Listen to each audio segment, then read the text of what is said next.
آج چھٹی کا دن ہے۔ میں اپنے گھر کے ٹیرس پر ہیمنگوے کا novel Old Man and the Sea پڑھ رہا ہوں۔ یہ ناول میں 20 بار پڑھ چکا ہوں، لیکن ہر بار اس کے پڑھنے کا مزہ جدا ہے۔ ناول کا مرکزی کردار ایک مچھیرا ہے جس کا نام سینتیاگو ہے، جو کسی زمانے میں مچھلیاں پکڑنے میں مہارت رکھتا تھا، لیکن اب وہ بوڑھا ہو گیا ہے۔ مچھلیاں اس کے جال میں نہیں آتی۔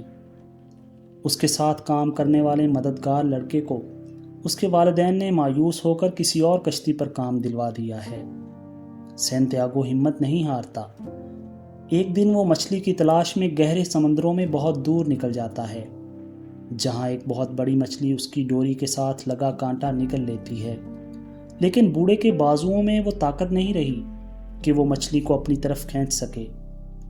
مچھلی اور سینتیاگو کی جدوجہد 3 دنوں اور راتوں پر پھیل جاتی ہے۔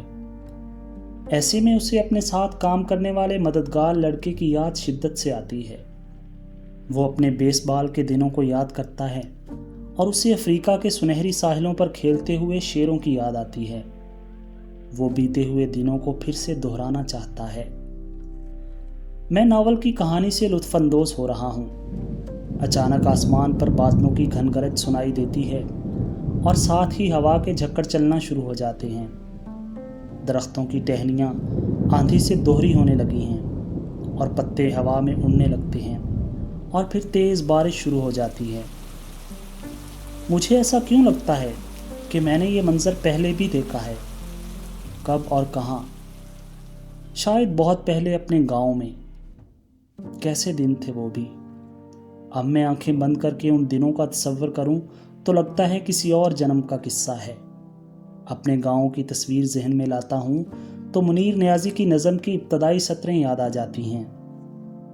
چھوٹا سا ایک گاؤں تھا جس میں دیے تھے کم اور بہت اندھیرا، بہت شجر تھے، تھوڑے گھر تھے، جن کو تھا دوری نے گھیرا۔ بالکل ایسا ہی گاؤں تھا میرا، جہاں گھر کم تھے اور دیے ان سے بھی کم، لیکن آسمان کے افق بہت بڑے تھے، یا شاید مجھے ایسا لگتا تھا، کیونکہ اس وقت میری عمر 5 برس کی ہوگی۔ گاؤں کے مکان زیادہ تر کچے تھے۔ گاؤں میں اس وقت بجلی نہیں پہنچی تھی۔ سر شام ہم لالٹینوں کے شیشے صاف کرتے، لالٹینوں کا تیل چیک کرتے۔ کبھی کبھار لالٹین کا شیشہ لو تیز ہونے کی وجہ سے تڑک جاتا۔ گاؤں کے تصور سے میری بہت سی یادیں جڑی ہوئی ہیں۔ انہی یادوں کے پردوں سے مجھے گاؤں کی بارش کی چھما چھم سنائی دیتی ہے۔ بارش کی آمد کا سندیسہ کالی گھٹائیں لاتی۔ گاؤں کے افق تا افق پھیلے ہوئے وسیع آسمان پر سیاہ بادلوں کی چھاؤنی تن جاتی۔ بارش سے پہلے اکثر تیز ہوا کے جھکڑ چلنا شروع ہو جاتے۔ بیری اور دھریک کے درختوں کی ٹہنیاں ہوا کے زور سے سر پٹکنے لگتی۔ بیری کے درختوں سے پتے اور بیر ٹپ ٹپ گرنا شروع ہوتے۔ ہم بچے مختلف بیریوں کے درختوں کی طرف دوڑ لگاتے اور بیروں سے اپنی جیبیں بھر لیتے۔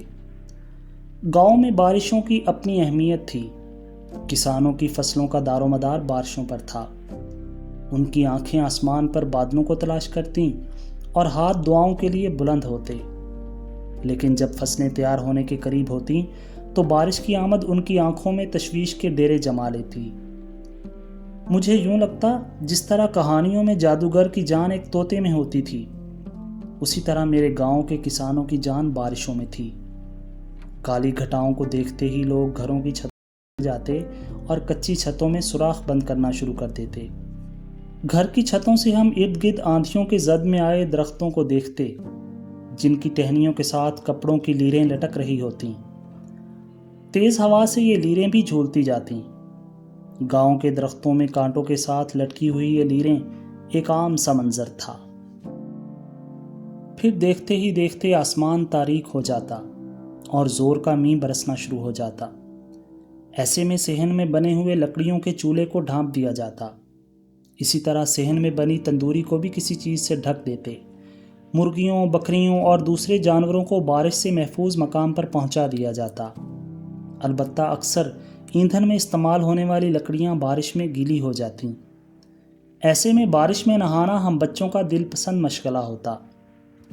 گھروں کی چھتوں کے پرنالوں سے پانی زور و شور سے بہہ رہا ہوتا۔ مجھے یاد ہے ہمارے گھر کے پرنالے کے نیچے زمین پر ایک چوڑا پتھر رکھا ہوتا تاکہ پانی پتھر پر گرے اور زمین پر گڑا نہ پڑے۔ یہ پتھر تیز اور مسلسل پانی پڑنے سے درمیان سے ٹوٹ گیا تھا۔ برسوں بعد جب میں نے شکیب جلالی کا یہ شعر پڑھا تو مجھے سمجھنے میں ذرا مشکل نہ ہوئی۔ کیا کہوں دیدہ تر، یہ تو میرا چہرہ ہے، سنگ کٹ جاتے ہیں پانی کی جہاں دھار گرے۔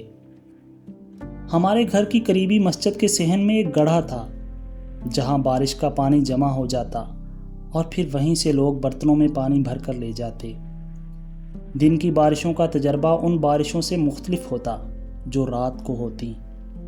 ہم رات کو صحن میں سو رہے ہوتے تو بارش ہمیں گہری نیند سے جگا دیتی۔ ہم بچوں کو والد صاحب اٹھا کر کمرے میں لے جاتے۔ یہ ایک بڑا کمرہ تھا جہاں 4 چارپائیاں بچھی ہوتی۔ صحن کی چارپائیوں کو دیواروں کے ساتھ کھڑا کر دیا جاتا۔ کچھ ہی دیر میں چھت 2-3 جگہوں سے ٹپکنا شروع کر دیتی۔ ٹپکنے والی جگہوں کے عین نیچے فرش پر برتن رکھ دیے جاتے۔ برتن بھر جانے کے بعد انہیں خالی کر کے وہیں رکھ دیا جاتا۔ بعض اوقات تیز بارش کے ہمراہ اولے پڑنا شروع ہو جاتے اور ہمارے صحن میں جیسے سفید چادر بچھ جاتی۔ ہم ننگے پاؤں ان اولوں پر چلتے، اپنی مٹھیوں میں اولے اکٹھے کرتے۔ ٹھنڈے یخ اولوں سے ہماری ہتھیلیاں سرخ ہو جاتیں، لیکن ادھرے بٹنوں والے گریبانوں، ننگے پاؤں اور سرخ ہتھیلیوں کے باوجود ہمیں سردی محسوس نہ ہوتی۔ کوئی غیر مرئی طاقت تھی، کوئی ناقابل بیان جذبہ تھا جس نے ہمیں اپنے حصار میں لے رکھا تھا۔ کبھی کبھی بارش شروع ہوتی تو کئی دن جاری رہتی۔ کئی دن جاری رہنے والی بارش کو ہم جھڑی کہتے۔ ہمارے گاؤں کے بزرگوں کا کہنا تھا کہ جمعرات کی جھڑی کم از کم 7 دن تک چلتی ہے۔ بارشوں میں مختلف گھروں میں برسات کی مناسبت سے حلوہ بنایا جاتا، پکوڑے بنتے اور مسی روٹی پکائی جاتی جو اس زمانے میں گاؤں کا پیزا ہوتا۔ بارش دن کی ہو یا رات کی، بارش رکنے کے بعد کے منظر مختلف ہوتے۔ تیز بارش کے بعد گاؤں کی گلیوں میں پانی کھڑا ہو جاتا۔ چلنے کے لیے مناسب فاصلوں پر پتھر رکھ دیے جاتے جن پر قدم رکھ کر چلنا ہوتا۔ ہم بچوں کو پتھروں کے درمیان فاصلہ زیادہ لگتا۔ ہماری کوشش ہوتی کہ دیواروں کے ساتھ ساتھ چلیں کیونکہ وہاں پانی کم ہوتا تھا۔ بارشوں کے بعد کھلے آسمان پر 7 رنگوں کی قوس قزح پھیل جاتی۔ گاؤں میں ہم قوس قزح کو بڑیا کی پینگ کہتے تھے۔ ہم قوس قزح کے ان رنگوں کو پکڑنے کے لیے کھیتوں سے ہوتے دور جنگل کی طرف ننگے پاؤں بھاگتے۔ دور سے جو قوس قزح جھکی ہوئی نظر آتی، جوں جوں اس کی طرف بھاگتے وہ اوپر اٹھتی چلی جاتی۔ ہمارے قدموں کی رفتار اور تیز ہو جاتی، ہمارے سانس دھونکنے کی طرح چلنے لگتے، لیکن ہماری آنکھوں کے آئینوں میں قوس قزح کے رنگ مان نہ پڑتے، بالکل اولڈ مین اینڈ دا سی کے بوڑھے مچھیرے سینتیاگو کی طرح، جس کا جذبہ کسی افتاد سے ہار نہیں مانتا اور جس کے خواب اس کی کشتی کے پتوار بن جاتے ہیں۔